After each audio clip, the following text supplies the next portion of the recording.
é um verdadeiro pesadelo. Um piloto está com sono e acaba derrubando um avião, matando a maioria dos passageiros. É inacreditável. Ele descia...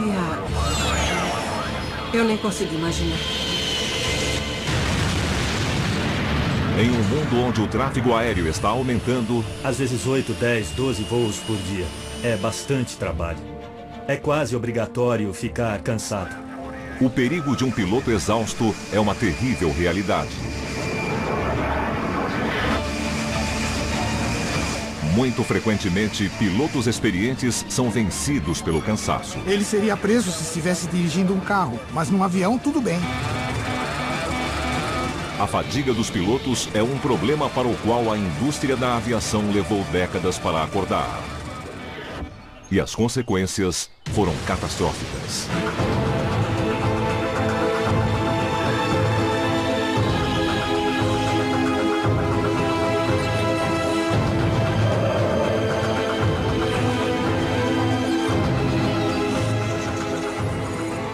Catástrofes aéreas, fadiga dos pilotos. 12 de fevereiro de 2009. Aeroporto Internacional de Liberty, em Newark. 45 passageiros embarcam no voo Kogan Air 3407 para Buffalo, no estado de Nova York. Entre eles, a viúva Beverly Eckert, de 57 anos, que perdeu seu marido no atentado de 11 de setembro. A Beverly conheceu o marido Sean quando eles tinham 16 anos. Foi num baile do colégio. Eles eram muito apaixonados do dia em que se conheceram até o dia em que ele morreu. Beverly está indo para sua cidade natal, Buffalo, onde conheceu Sean. Ficávamos animados quando a Beverly vinha para cá. Ficávamos muito ansiosos. A costa leste tem sido atingida por tempestades durante a noite e o voo já está atrasado em mais de 2 horas devido ao clima. Ainda aguardando para embarcar está John Perry, de 27 anos. Ele combinou um encontro com alguém especial no aeroporto. O John tinha chegado de Amsterdã e o avião pousou em Newark. Meu pai estava falando com o John enquanto ele esperava a Nicole chegar. A última coisa que o John disse para ele foi: tá bom, já vi a Nicole chegando, vou desligar. John e sua namorada Nicole mantiveram um relacionamento à distância depois que ele se mudou para a Europa a trabalho. O John e a Nicole não se viam fazia umas 2 ou 3 semanas. Eles queriam ir para Buffalo no fim de semana do Dia dos Namorados. Eles iam visitar a família da Nicole e esquiar naquele fim de semana. Há um motivo especialmente importante para a viagem. A gente sabia que eles iam passar o resto da vida juntos. E todo mundo estava pronto para receber a Nicole como parte da família, mais ainda do que ela já era.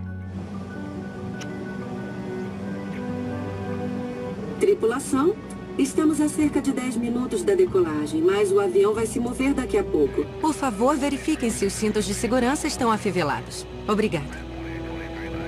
No comando do avião, a copiloto de 24 anos Rebecca Shaw e o comandante Marvin Renslow, de 47 anos. Eles voarão em um turbo-hélice Dash 8 Q400, um burro de carga de uma companhia regional de alta demanda. Ser piloto de uma empresa regional como a Kogan é um grande desafio. Elas operam com turbo-hélices, que geralmente voam muito baixo. Ficamos no meio do mau tempo e não acima dele. Temos que desviar de tempestades. Fazemos muito pousos e decolagens. É bastante trabalho. 9h20 da noite. Após um prolongado atraso, o voo Kogan 3407 finalmente é liberado para decolar. Potência ok. 150. 150 por hora. 150, rotação. Era só mais um voo. Era só mais uma noite indo de Newark, em Nova Jersey, para Buffalo, em Nova York. O voo 3407 corta o céu gelado rumo ao estado de Nova York em direção à cidade de Buffalo. Quando se aproxima do destino, a tripulação é contatada pelo controle de tráfego de Buffalo e prepara-se para a aterrissagem. Kogan 3407, manter 1200 para a descida. Senhoras e senhores, estamos nos preparando para Aterrissar em Buffalo. Por favor, deixe sua poltrona na posição vertical e afivele o cinto de segurança. Desde a morte de seu marido, Beverly Eckert conduz incansavelmente uma campanha para mudanças na segurança aérea. Ela se concentrava nas falhas da inteligência. Por que a segurança não era melhor? Como os terroristas entravam nos aviões, ela queria que o governo americano descobrisse o que deu errado. O John não tinha problemas em voar. Ele gostava da viagem, da experiência de poder ir para lugares diferentes. Era um jeito eficaz de viajar.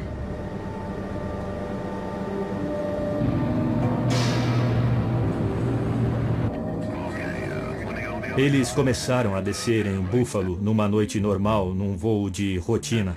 Tudo parecia estar normal. E tinha outra coisa que ele dizia. Espera, daqui a 6 meses você vai ser contratada pela Saab e blá, blá, blá, blá. O clima se mantém descontraído enquanto o avião se aproxima de Buffalo. Os preparativos para a aterrissagem começam. Trem de pouso. Flaps em 15. Vamos pro checklist. Mas acontece um problema. O manche começou a vibrar para avisar que o avião estava em stall. Ah, meu Deus! A velocidade da aeronave tinha caído a um nível muito baixo e ela estava perigosamente instável. Quando o avião perde a sustentação aerodinâmica por completo, ele cai do céu. Ele girou, guinou, foi para a esquerda, para a direita. Deve ter sido um pesadelo para aqueles pobres passageiros. Os pilotos lutam para manter a aeronave no ar. Flaps recolhidos. Aumenta a potência? Devo aumentar a potência? Mas é tarde demais. Vamos cair! Ele começou a perder altitude rapidamente. O avião entra em stall e cai. O que começou como um voo perfeito, agora é um desastre.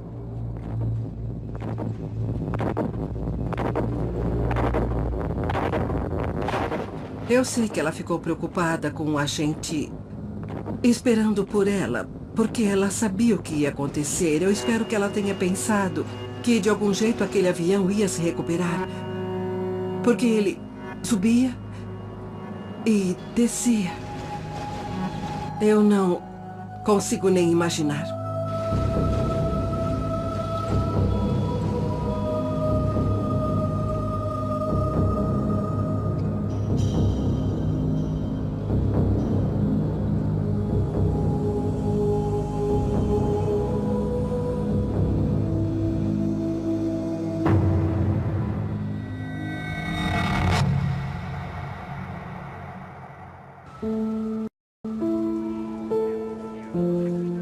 O voo Kogan 3407 cai em um bairro tranquilo de Buffalo, matando todas as 49 pessoas a bordo e uma pessoa em terra.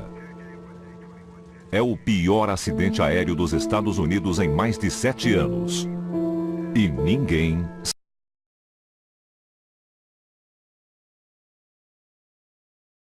perdidas estão a de John Perry e a de sua namorada Nicole Kortikovsky.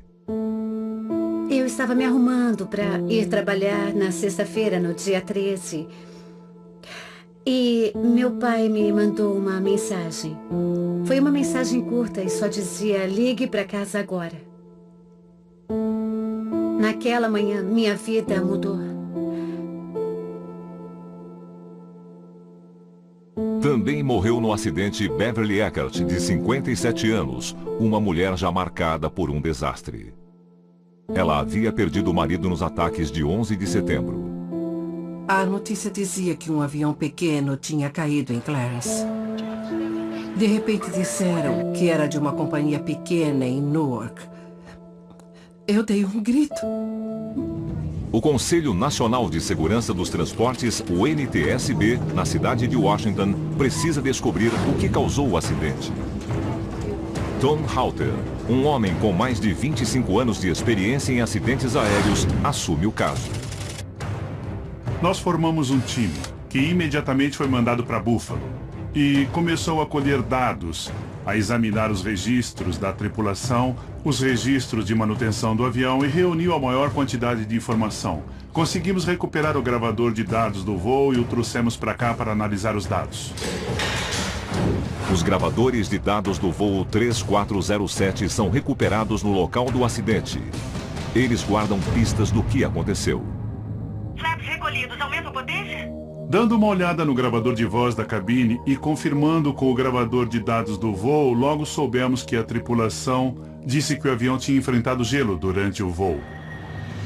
Em temperaturas muito baixas, o gelo pode se formar nas asas da aeronave, mudando seu formato e reduzindo a sustentação conforme o avião corta o ar. Para reagir à sustentação reduzida e evitar um stall, a aeronave deve voar mais rápido do que o normal. Para alertar os pilotos a voar mais rápido, o Dash 8 é equipado com um sofisticado sistema de referência de velocidade que leva em conta os efeitos do gelo. A zona vermelha do painel indica uma velocidade perigosamente baixa. Será que os pilotos voavam rápido o suficiente para manter o avião fora da zona vermelha? Analisando o gravador de dados do voo e de voz da cabine, o avião realmente ficou mais lento. E tinha outra coisa que ele dizia. Espera, daqui a 6 meses você vai ser contratada pela Saab e blá, blá, blá. Enquanto os pilotos conversavam, a aeronave entrava cada vez mais na zona vermelha. Não prestaram atenção na referência de velocidade. Estavam distraídos com outra coisa. Eu só fiquei pensando. Quer saber de... Winslow e Rebecca violaram um regulamento essencial de segurança. Eles não estavam seguindo a regra estrita da cabine de comando. Abaixo de 3.000 metros, a tripulação só deve conversar sobre coisas pertinentes ao voo. Eles ignoraram essa regra e não estavam concentrados no voo em si. Para Tom Halter, esta conversa aparentemente inofensiva é incomodamente familiar. Uma catástrofe anterior ainda o assombra e pode até fornecer uma pista.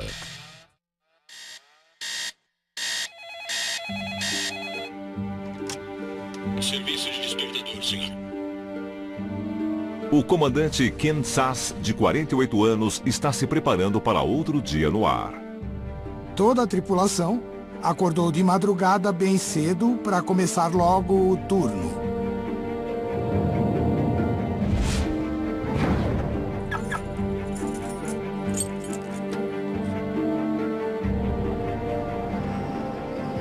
O copiloto de Sass é Jonathan Palmer, de 29 anos. Eles trabalham para a Corporate Airlines, uma operadora regional do meio oeste que exige que seus pilotos completem um grande número de voos rápidos de ida e volta no mesmo dia. Em 19 de outubro de 2004, Sass e Palmer foram escalados para completar 8 voos. A tripulação comanda um bimotor turbohélice Jetstream 32, uma pequena aeronave para distâncias curtas. A primeira jornada é de Burlington a St. Louis. O trecho seguinte até Quincy é cancelado devido ao mau tempo. Mas eles logo voltam ao ar, indo de St. Louis a Kirksville. De Kirksville voltam para St. Louis. Em seguida, St. Louis a Burlington e Burlington a St. Louis. A última viagem do dia é de St. Louis a Kirksville.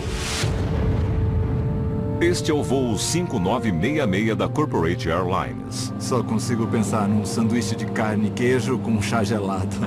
Boa pedida. Há 13 passageiros a bordo do voo 5966, a maioria da área médica, viajando para uma conferência. Entre eles está John Krog, de 69 anos. Os passageiros desse voo se conheciam, já tinham ido a outras conferências e estavam felizes por se encontrarem. Eu estava acompanhado da minha secretária, Wendy Bohan. Wendy era uma amiga, além de colega de trabalho. Todo mundo estava bem relaxado. Quando o voo 5966 viaja pelo céu escuro do meio oeste em direção a seu destino, a tripulação recebe um relatório meteorológico automático de Kirksville. Observatório Meteorológico Automático de Kirksville. Ventos em 05060. Há nuvens densas e baixas. Eu não vou entrar. Pois é. Elas estão cobrindo tudo. Os pilotos tentarão aterrissar com praticamente zero de visibilidade.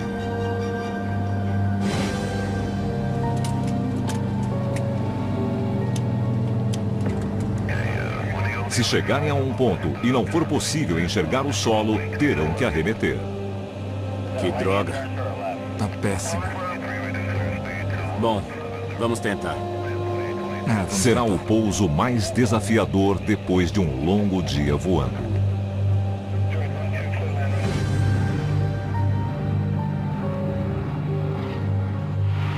O voo 5966 começa a descer.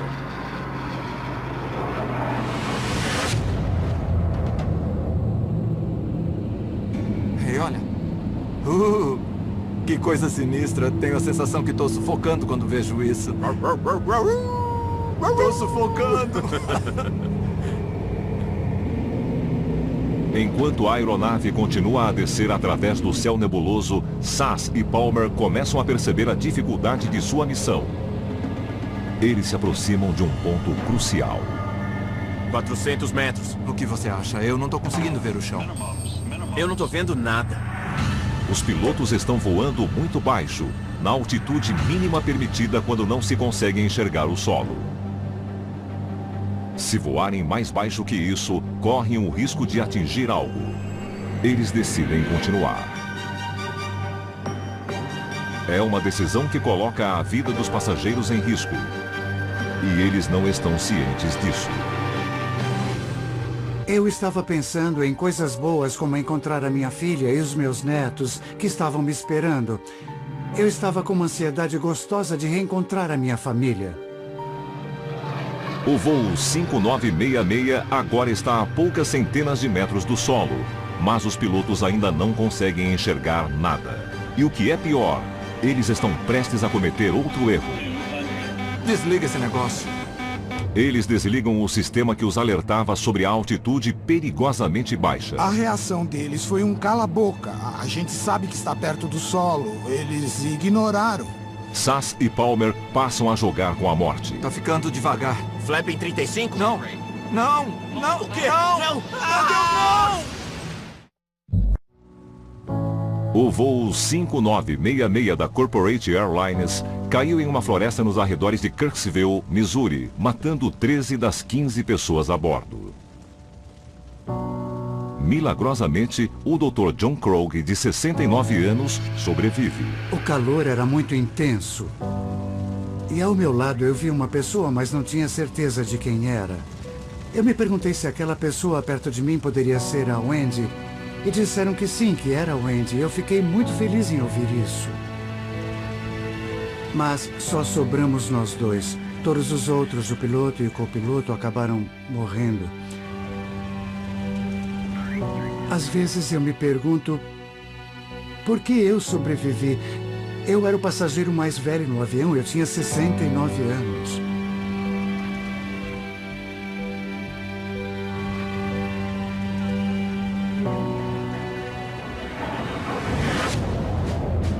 Mais uma vez, o Conselho Nacional de Segurança dos Transportes, o NTSB, na cidade de Washington, deve descobrir qual foi a causa do acidente.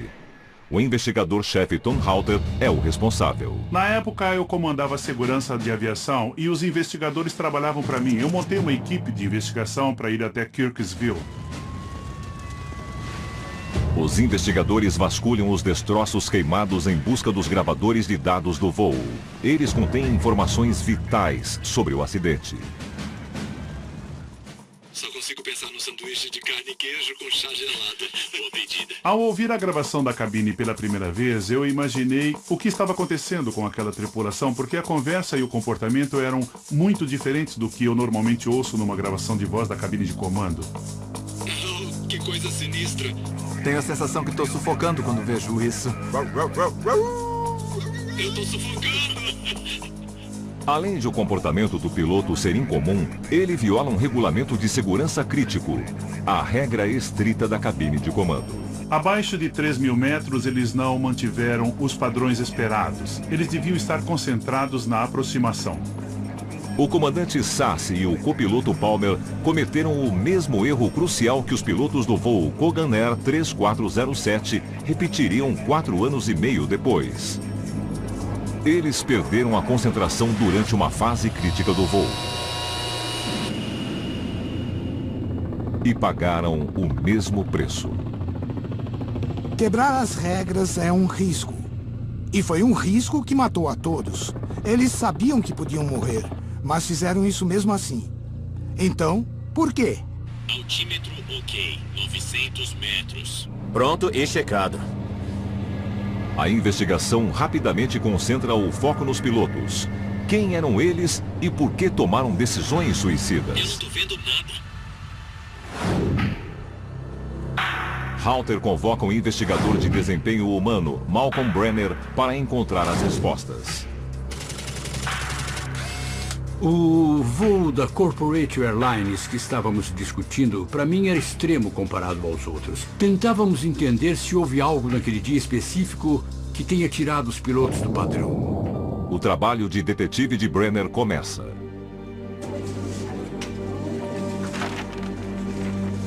Fizemos entrevistas e levantamos evidências relacionadas aos pilotos, treinamentos, escalas. Olhando para esses pilotos, não tinha nada fora do normal sobre os antecedentes. Os dois eram qualificados para o voo. Ambos tinham registro na Agência Federal de Aviação sem violações. Só consigo pensar no sanduíche de carne e queijo com chá gelado.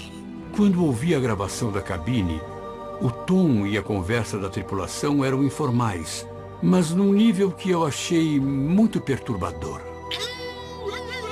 Tô sufocando! Eu até imaginei por um momento, será que essa tripulação teve um problema, como falta de oxigênio ou está sob o efeito de alguma droga? Porque o comportamento deles soava muito diferente do que ouvimos num gravador de voz da cabine.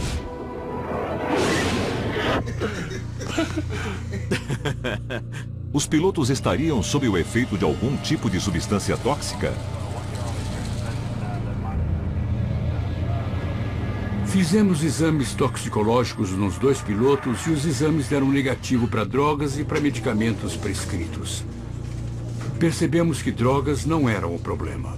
Mas como o comportamento bizarro dos pilotos poderia ser explicado? Brenner reconstitui os passos dos pilotos nos dias anteriores ao voo fatal. Era uma escala de 4 dias. Eles voaram no domingo de manhã e voaram naquela tarde. Sass e Palmer já haviam passado 2 dias trabalhando, voando sobre o meio oeste. Mas o terceiro dia é o mais duro. Seria 19 de outubro, o dia do acidente. Tipicamente, dessas escalas seria pelo menos um dia mais difícil e desafiador. Os pilotos foram escalados para 8 voos. Soubemos que no hotel o comandante pediu para ser acordado às 4h10 da manhã. O copiloto foi acordado às 4h30. Então eles começaram muito cedo e teriam um dia longo. Quando o voo 5966 completasse o último trecho do dia, Sass e Palmer teriam trabalhado por 14 horas. Só consigo pensar num sanduíche de carne e queijo com chá gelado. Boa pedida. Com as evidências que reuniu, Brenner só poderia chegar a uma conclusão. A fadiga provavelmente afetou a tomada de decisões e o desempenho desses pilotos de uma maneira que contribuiu para o acidente. Não há dúvida de que depois de ficarem acordados por mais de 16 horas até o momento do acidente, Sass e Palmer estavam drogados pelo cansaço. Eles não estavam em boas condições para trabalhar, ainda mais pilotando uma aeronave e com 13 vidas em suas mãos. O fato de eu ter perdido amigos muito queridos como resultado de esses pilotos terem trabalhado muitas horas seguidas é uma coisa muito triste para mim. Eu fiquei muito chocado que a companhia tenha permitido que eles fizessem isso. Vamos avançar 4 anos e meio no tempo e chegar à investigação do voo Kogan Air 3407. E tinha outra coisa que ele dizia, espera, daqui a 6 meses você vai ser contratada pela Saab e blá, blá, blá. O clima da cabine de comando é sinistramente familiar para Tom Halter. Por causa da reação que vimos, era muito importante para nós lembrar dessa outra tripulação. A fadiga dos pilotos também poderia ter derrubado o voo 3407? Desta vez, o trabalho de detetive fica com o investigador Evan Byrne, do NTSB.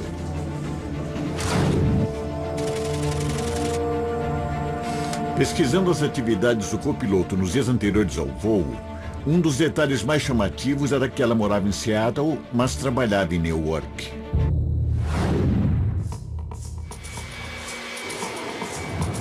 Ela viajou em um voo noturno fretado até o aeroporto de Newark, mas precisou voar de Seattle até Memphis, chegando em Memphis de madrugada e depois fazer uma conexão para ir de Memphis a Newark, chegando às 6h30 da manhã.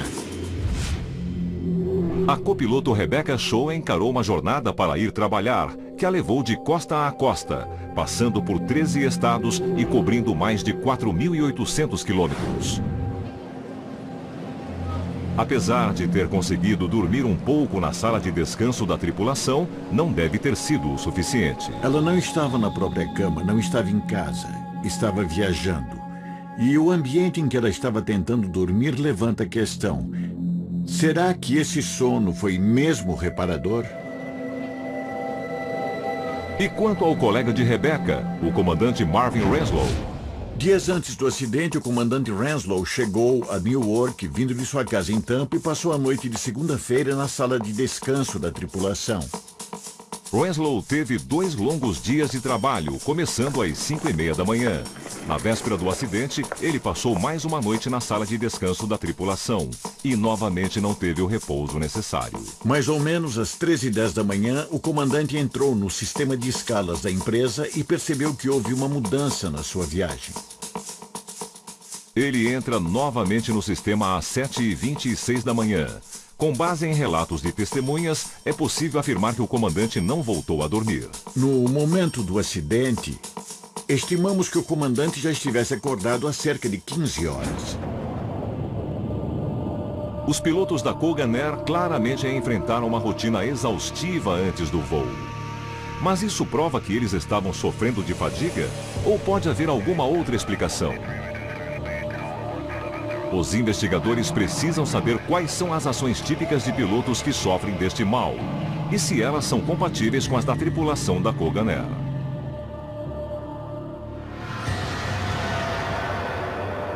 A resposta surgiria 15 meses depois, em um evento do outro lado do mundo, na Índia.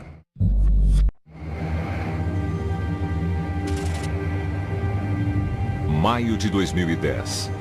O voo Air India Express 812 de Dubai a Mangalore aproxima-se de seu destino. Há 160 passageiros a bordo.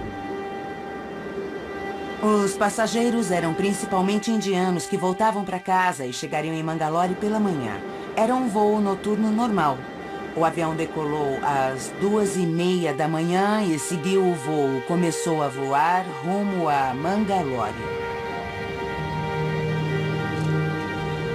Entre os passageiros está Mohamed Farouk, de 48 anos, que tirou férias de seu trabalho em Dubai para visitar a família na Índia. O voo estava muito lotado. Mas eu estava bem confortável no avião. Ainda é cedo, e entre as pessoas que dormem está Slatko Glushitska, o comandante sérvio de 55 anos.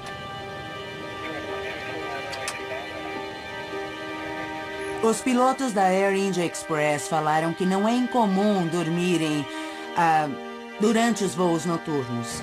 A tripulação tem 2 pilotos para que um deles monitore tudo e apoie o outro. Muitas companhias não aprovam períodos de descanso. Enquanto Glushitska dorme, o responsável pelo avião é o copiloto Rabinder Aluwalia. Ele está na Air India há pouco mais de 1 ano. Air India Express 812, na posição. 1 hora antes da aterrissagem, ele faz contato com a torre de controle de Mangalore. Checando posição. Eles estavam chegando em um ponto de contato e ele pediu uma identificação por radar, mas disseram que o controle de radar não estava funcionando. Como o radar do aeroporto não está funcionando, o voo 812 não conseguirá iniciar a aproximação final até chegar mais perto que o normal da pista de pouso. Era uma aproximação mais curta, nada complicado. Não era um problema, mas caiu na mão dele e ele não ficou muito confortável com isso.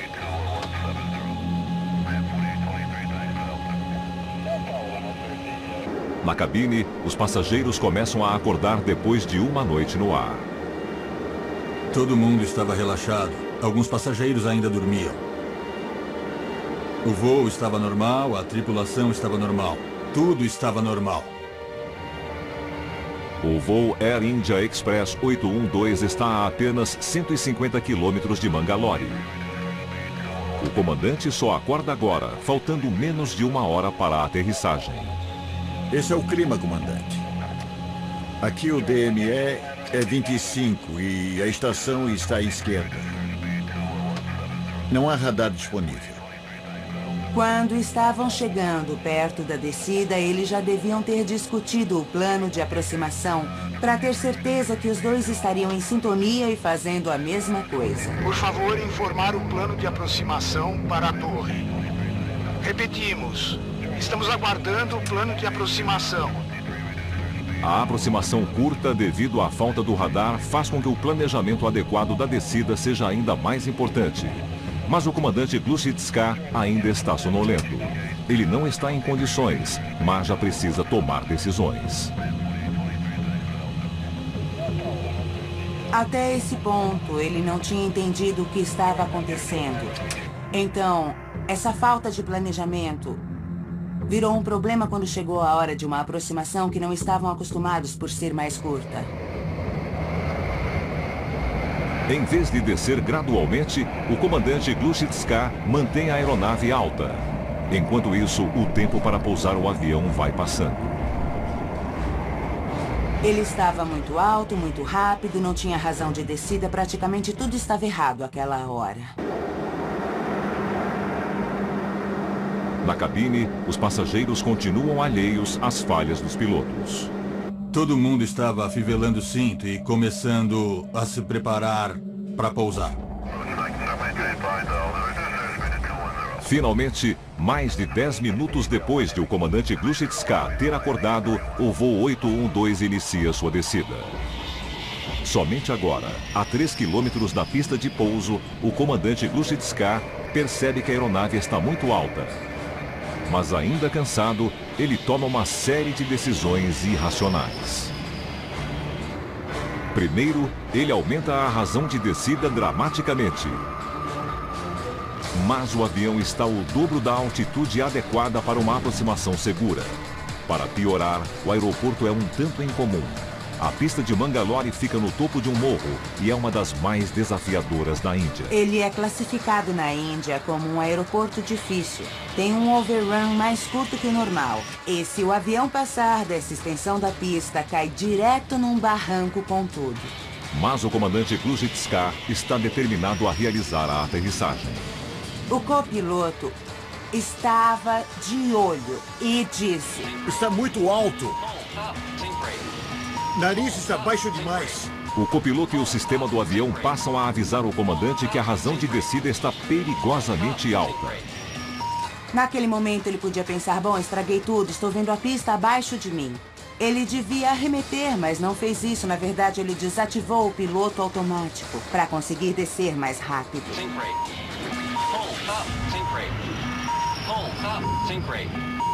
Com o cansaço nublando seu raciocínio, o comandante Glushitska prossegue com sua descida íngreme e suicida. Ouvi um barulho. Bum! Ele estava descendo assim, mas normalmente não é assim. Mas estava desse jeito. Todos os passageiros começaram a gritar. O voo 812 inicia um mergulho em estilo kamikaze em direção a uma pista no topo de um morro. É aí que tudo dá muito errado. A vida de 166 pessoas está em jogo. Após ter acordado de um cochilo de 90 minutos, o comandante Glushitska, do voo Air India Express 812, está determinado a realizar um pouso que desafia a morte em uma pista difícil no topo de um morro no aeroporto de Mangalore. O sistema avisou da razão de descida e mandava subir, razão de descida, suba, suba. Desse jeito não vai dar. Comandante, vamos estabilizar. Foi uma aproximação muito arriscada. Cada peça do avião detectou e o copiloto também sabia. Mas o comandante Glushitska, ainda confuso pelos efeitos da fadiga, se recusa a abortar a aterrissagem.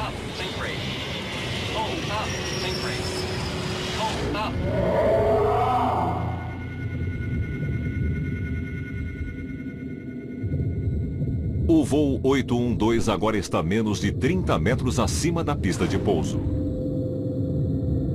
As 166 pessoas a bordo estão a poucos momentos de uma catástrofe. Entre elas, Mohamed Farouk. O avião estava balançando assim. Brum, brum, brum, brum, brum, brum, brum.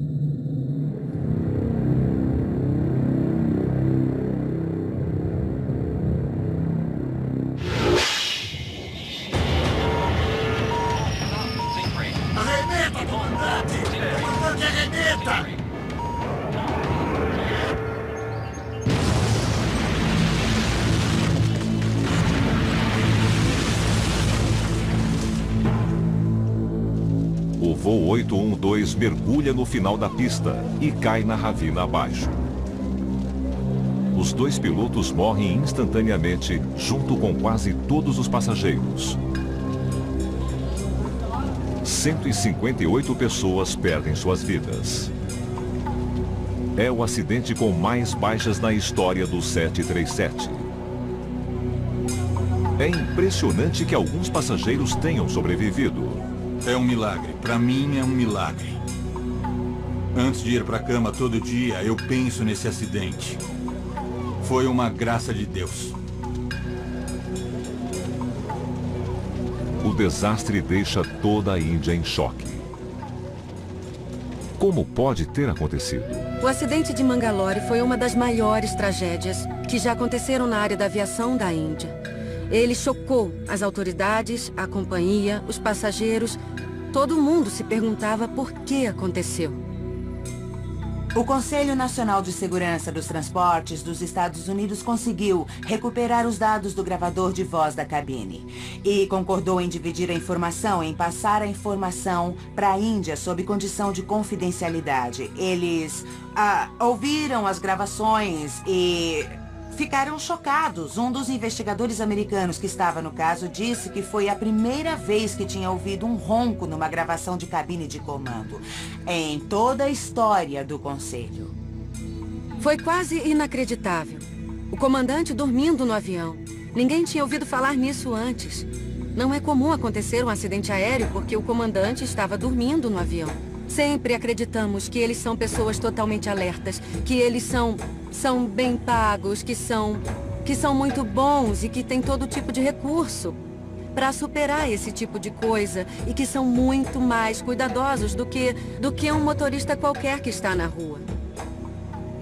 Os investigadores descobriram, para sua surpresa, que o comandante estava roncando muito, que estava dormindo por praticamente toda a viagem e que estava dormindo quando o avião devia começar a descer. Eu nunca vi um caso tão ruim quanto esse. E acho que ninguém nunca viu.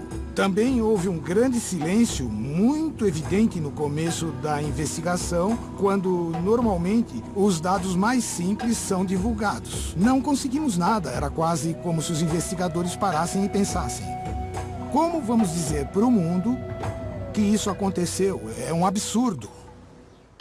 It has been confirmed by the BBC officials here that they have recovered the black box. Após a investigação, não restou dúvida do que havia causado o acidente. O comandante sofria da chamada inércia do sono. E o indício foi uma série de decisões incrivelmente irracionais. O desastre da Air India Express mostrou ao mundo como um piloto intoxicado de fadiga poderia agir. A questão enfrentada pelos investigadores do acidente da Kogan Air é se o mesmo sintoma de tomada de decisões bizarras estava afetando a tripulação do voo 3407. Em caso positivo, era praticamente certo que os dois pilotos também estivessem intoxicados pelo mesmo efeito mortal. Em uma investigação mais profunda, ficou claro que o comandante Renslow e a copiloto Rebecca tiveram seu sono interrompido nas horas anteriores ao acidente. Espera, daqui a 6 meses você vai ser contratada pela Saab. E assim como o comandante Glushitska e a tripulação do voo Corporate Air 5966, ficou claro que eles perderam a concentração durante a aterrissagem. Mas os atos irracionais seriam um sinal indicador de fadiga?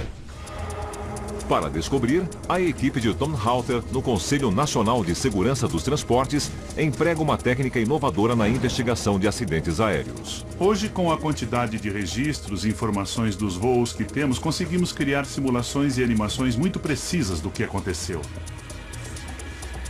Halter observa como os pilotos foram pegos de surpresa quando o sistema que vibra o manche foi acionado. Mas neste momento, eles não corriam risco. Eles receberam um alerta de stall quando o avião ainda nem estava perto disso, mas eles reagiram a esse aviso de stall de um jeito muito estranho. Para evitar um stall, o piloto deve seguir um procedimento padrão e simplesmente empurrar a alavanca de comando ou manche. Isso tem o efeito de baixar o nariz da aeronave. Com a gravidade ao seu lado, o avião ganha velocidade e sustentação, conseguindo escapar do stall. Mas o que o comandante Renslow fez foi quase inacreditável. O comandante puxou o manche para trás. No momento em que ele precisava de mais velocidade, ele reduziu a velocidade. A reação de Renslow é contrária a todo o seu treinamento. E a copiloto Rebecca comete um erro igualmente irracional. A copiloto recolheu os flaps, o que piorou as coisas e reduziu a sustentação. Recolher os flaps é precisamente a pior coisa a ser feita. Foi um erro muito determinante. Não esperamos isso nem de um estudante de pilotagem. Essa reação foi alarmante, para dizer o mínimo. Falta de concentração, julgamento prejudicado, reações ilógicas.